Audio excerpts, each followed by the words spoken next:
ओम शांति। 2 जून 2024 बाबा के महावाक्य।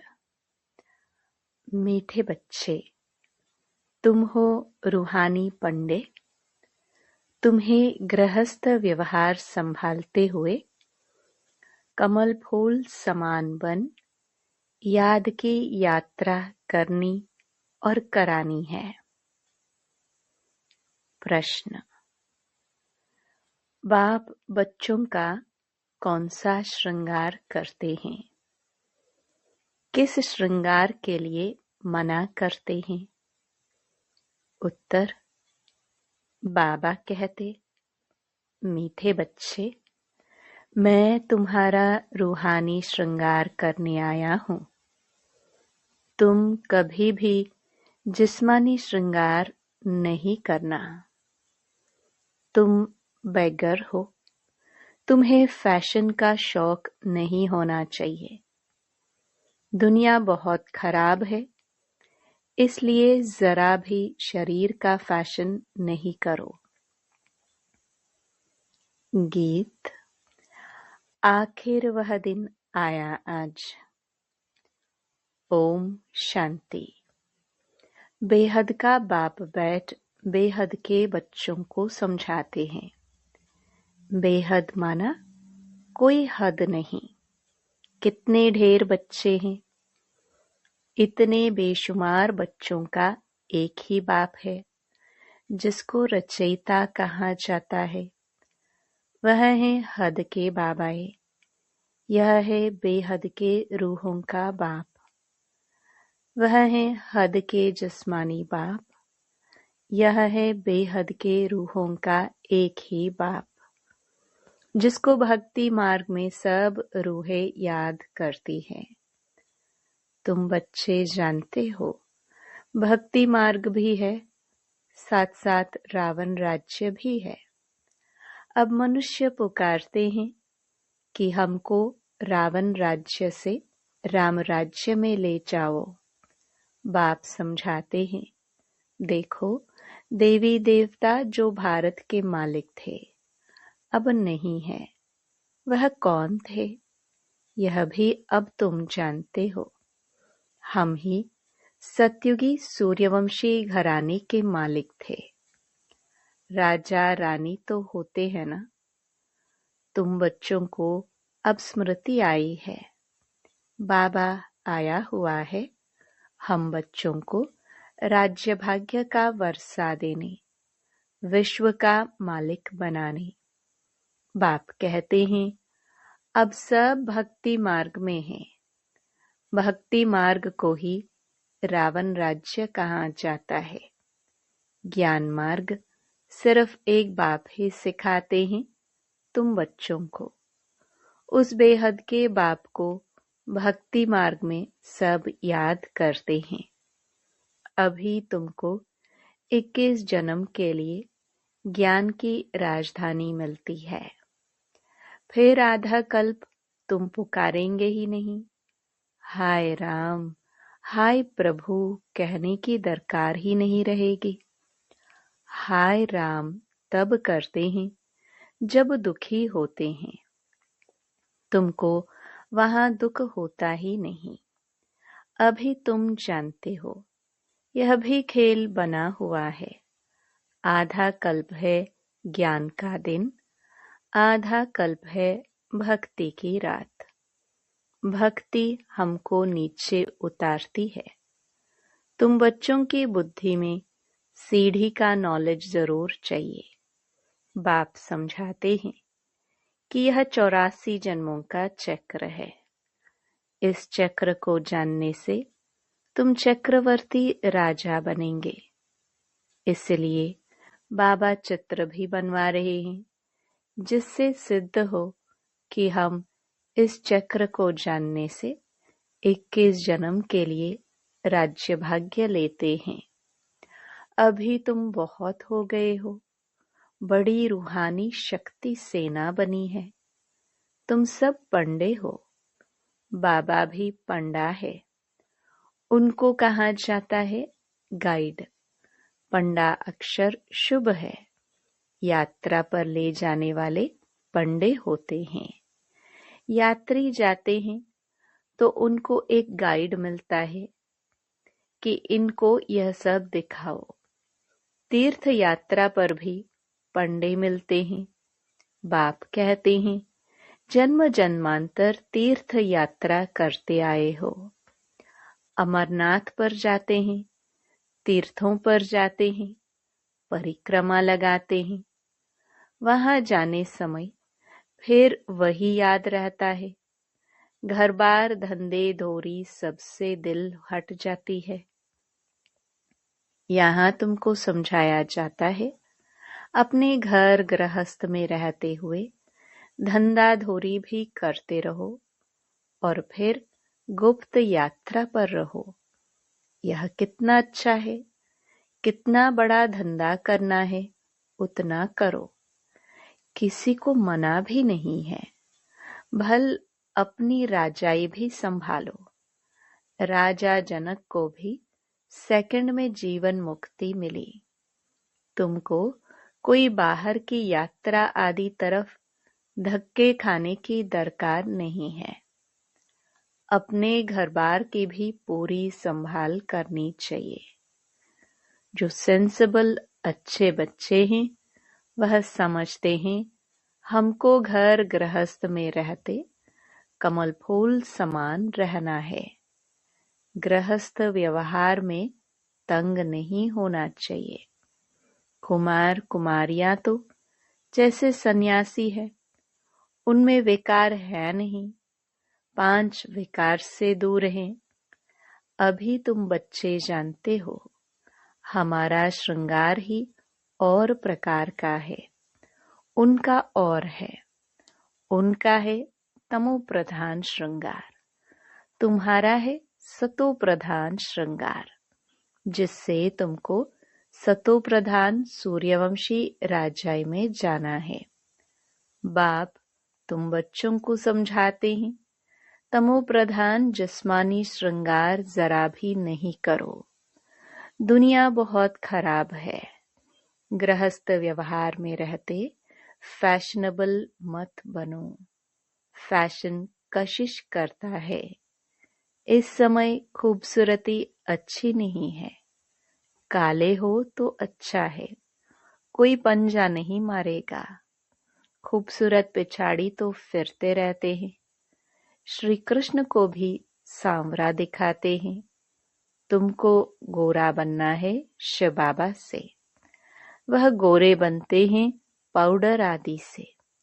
कितना फैशन है, बात मत पूछो। साहूकारों की तो सत्यानाश है। गरीब अच्छे हैं, गावड़े में जाकर गरीबों का कल्याण करना है। परंतु आवाज करने वाले बड़े आदमी भी चाहिए। तुम सब गरीब हो ना?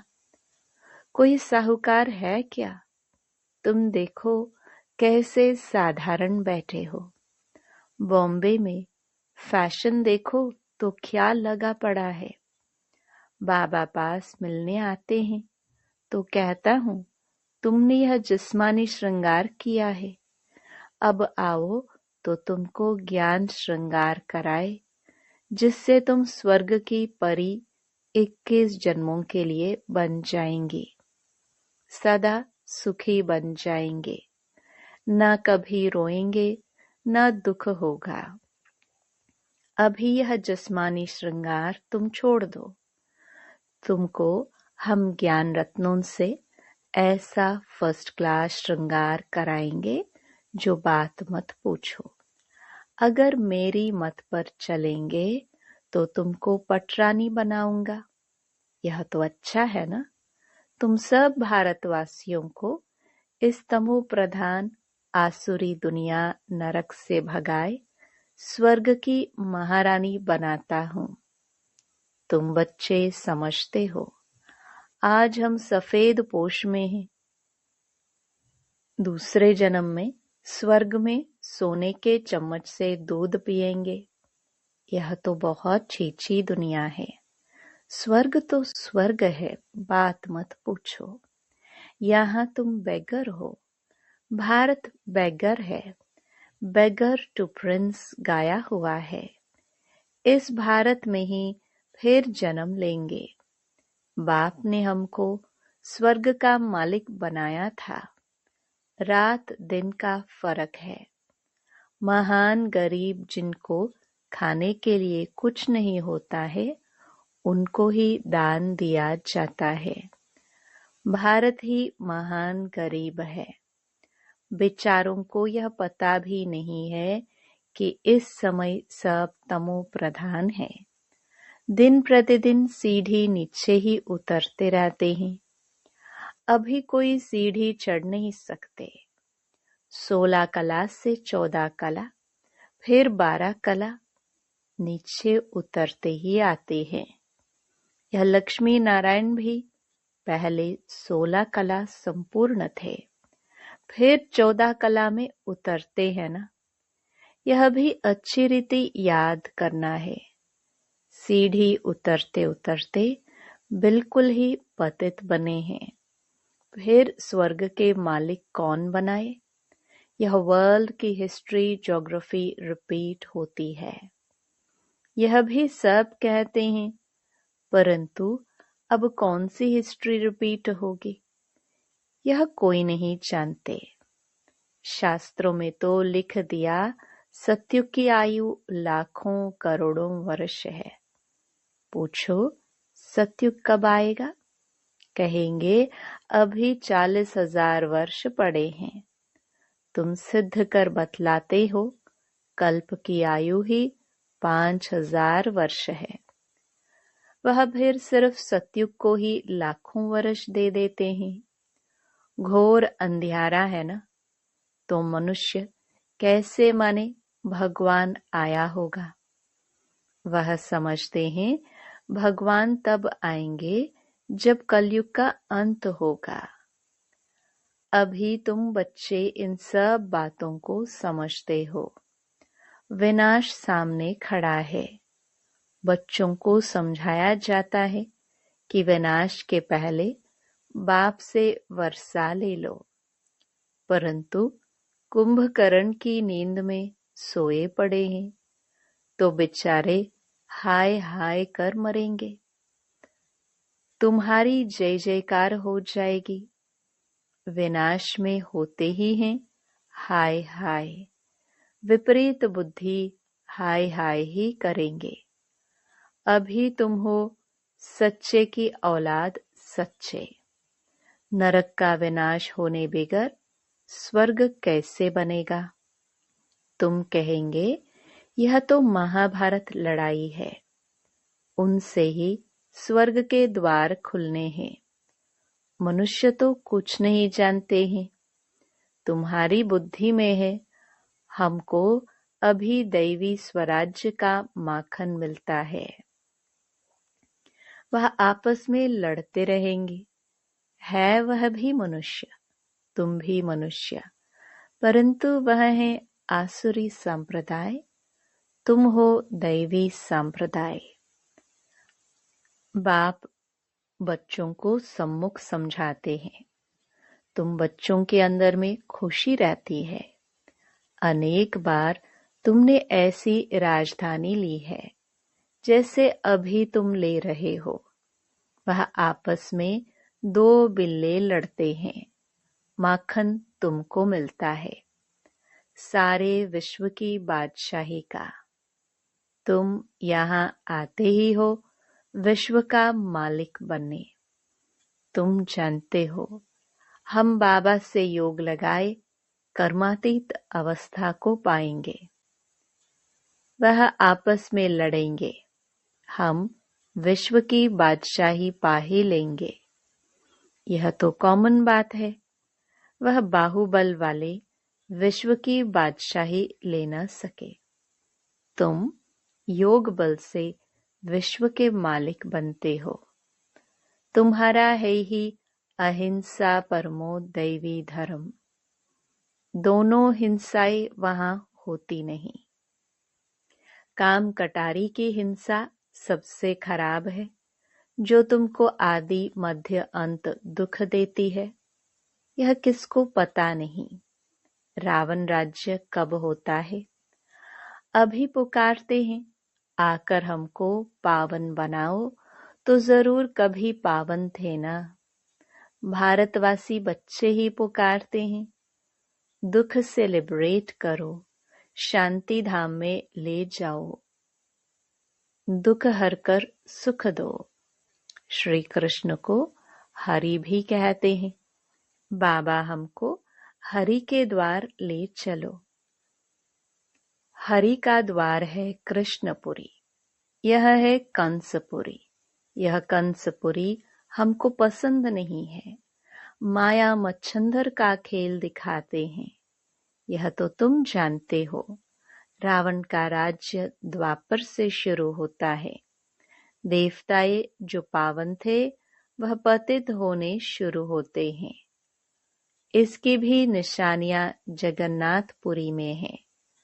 दुनिया में बड़ा गंध लगा हुआ है। अब हम तो उन सब बातों से निकल परिस्तान में जाते हैं। इसमें बड़ी हिम्मत, महावीरपना चाहिए। बाबा का बनकर पतित थोड़े बनना है। वह समझते हैं स्त्री पुरुष इकट्ठे रहें और आग न लगे, यह हो नहीं सकता। इसलिए ही हंगामा करते हैं कि यहाँ स्त्री पुरुष को भाई बहन बनाया जाता है। ऐसे तो कहाँ लिखा हुआ नहीं है। पता नहीं यहाँ कौन सा जादू है। अरे, तुम ब्रह्मा कुमारियों के पास जाएंगे और बस तुमको वहां बांध रखेंगे। ऐसे ऐसे वहां बहकाते रहते हैं। यह भी ड्रामा में नोंद है। जिनका पाठ होगा वह कैसे भी आ जाएंगे। इसमें डरने की बात ही नहीं। शिव बाबा तो ज्ञान का सागर, पतित पावन, सर्व का सद्गति दाता है। ब्रह्मा द्वारा पतित से पावन बनाते हैं। यह अक्षर ऐसे बड़े लिखे हो जो कोई भी आकर पढ़े। पवित्रता पर ही कितने विघ्न डालते हैं। बाबा कहते हैं, बच्चे, किसी भी देहधारी में मोह की रग नहीं चाहिए। अगर कहाँ मोह की रग होगी तो फंस पड़ेंगे। यहाँ तो अम्मा मरे तो भी हलवा खाना। बाबा सामने बिठाकर पूछते हैं, कल तुम्हारा कोई मर जाए तो रोएंगे तो नहीं? आंसू आया तो फेल हुए। एक शरीर छोड़ दूसरा लिया, इसमें रोने की बात क्या है? दूसरा कोई सुने तो कहे, मुख से अच्छा तो बोलो। अरे, अच्छा ही बोलते हैं। सतयुग में रोना होता ही नहीं। यह जीवन तुम्हारा उनसे भी ऊंच है। तुम हो सबको रोने से बचाने वाले, फिर तुम कैसे रोएंगे? हमको पतियों का पति मिला जो हमको स्वर्ग में ले जाते हैं। फिर नरक में गिराने वाले के लिए हम क्यों रोए? बाबा कितनी मीठी मीठी बातें सुनाते हैं वर्षा लेने के लिए। इस समय भारत का कितना अकल्याण हुआ पड़ा है। बाप आकर कल्याण करते हैं। भारत को मगध देश कहते हैं। सिंध जैसे फैशनेबल कोई होते नहीं। विलायत से फैशन सीख कर आते हैं। बाल बनाने पर आजकल लड़कियां कितना खर्चा करती हैं। उनको कहा जाता है नरक की परियां। बाप तुमको स्वर्ग की परियां बनाते हैं। कहते हैं हमारे लिए तो यहाँ ही स्वर्ग है, यह सुख तो ले ले वे। कल क्या होगा हम क्या जाने, ऐसे अनेक विचार वाले आते हैं। अच्छा, मीठे मीठे सिखिलदे बच्चों प्रति माता पिता बाप दादा का याद प्यार और गुड मॉर्निंग। रूहानी बाप की रूहानी बच्चों को नमस्ते। धारणा के लिए मुख्य सार। पहला, सच्चा रूहानी पंडा बन सबको घर का रास्ता बताना है। शरीर निर्वाह अर्थ धंधा करते याद की यात्रा में रहना है। कार्य व्यवहार में तंग नहीं होना है। दूसरा, ज्ञान श्रृंगार कर स्वयं को स्वर्ग की परी बनाना है। इस तमो प्रधान दुनिया में जिस्मानी श्रृंगार नहीं करना है। कलयुगी फैशन छोड़ देना है। वरदान, बालक और मालिकपन के बैलेंस द्वारा युक्त चलने वाले सफलता मूर्त भव।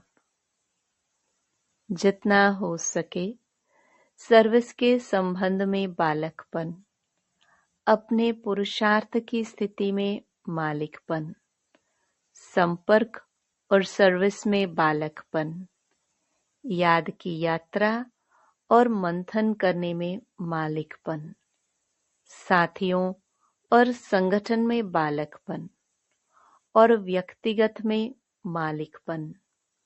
इस बैलेंस से चलना ही युक्त चलना है। इससे सहज ही हर कार्य में सफलता प्राप्त होती है। स्थिति एकरस रहती है और सहज ही सर्व के स्नेही बन जाते हैं। स्लोगन, सोचना और करना समान हो तब कहेंगे विल पावर वाली शक्तिशाली आत्मा। ये अव्यक्त इशारे सदा हर्षित रहने के लिए अपनी नेचर को सरल बनाओ, सहनशील बनो। हर्षित रहने का गुण पुरुषार्थ में बहुत मददगार बन सकता है, लेकिन जैसे सूरत हर्षित रहती है वैसे आत्मा भी सदैव हर्षित रहे। इस नेचुरल गुण को आत्मा में लाना है। सदा हर्षित रहेंगे तो फिर माया की कोई आकर्षण आकर्षित नहीं करेगी। यह बाप की गारंटी है। लेकिन सदा हर्षित रहने के लिए अपनी रूहानी शान में रहना और सहनशील बन साक्षी दृष्टा हो माया के खेल को देखना। अच्छा, ओम शांति।